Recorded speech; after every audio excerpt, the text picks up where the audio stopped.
જય હિન્દ દોસ્તો. હાલમાં અત્યારે બહુ સોશિયલ મીડિયામાં ટીકડીયું છે, દવા છે, ઇન્જેક્શન છે, એવી અફવાઓ ફેલાણી છે કે તમે ઇન્જેક્શન લઈને દોડી જશો, આમ દોડી જશો. પણ દોસ્તો એનું નુકસાન ઘણું બધું થઈ શકે છે. તમે જો ઘરે કોઈ દી તમે ટૂંકમાં 26 મિનિટની અંદર અથવા 25 મિનિટની અંદર પૂરું કરી જ નથી શક્યા, તો તમે શું ઇન્જેક્શન મારીને તમે 24 મિનિટ અથવા તો 25 મિનિટની અંદર પૂરું કરી શકો?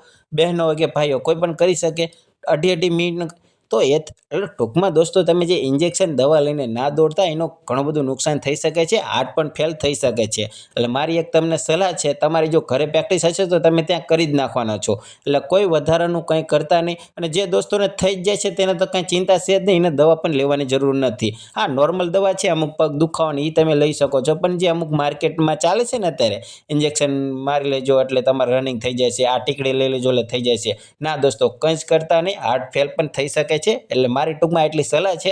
અને દોસ્તો તમે જો તમારે ગ્રાઉન્ડ થઈ ગયું હોય તો તમે બીજા દોસ્તોનો પણ શેર કરી દેજો જેને ગ્રાઉન્ડ બાકી હોય. એટલે ટૂંકમાં આવી કોઈ જ નવી હરી ના કરે. કેમ કે દોસ્તો આનો ઘણો બધો નુકસાન થઈ શકે છે, હાર્ટ પણ ફેલ થઈ શકે છે દોડતા દોડતા. એટલે મારી એક સલાહ છે કે નવું કંઈ કરવા ના જતા, એટલે કે ઇન્જેક્શન કે દવાના ચક્કરમાં ના પડતા. તમારે જો થઈ જાય છે તો તમારે થઈ જ જવાનું છે. અને જે દોસ્તોને નથી થતું તેને નથી જ થવાનું. એમાં ટૂંકમાં દોસ્તો ઇન્જેક્શન કે દવા લેતા નહીં, તમને જ નુકસાન થઈ શકે છે. એટલે જય હિન્દ, જય ભારત.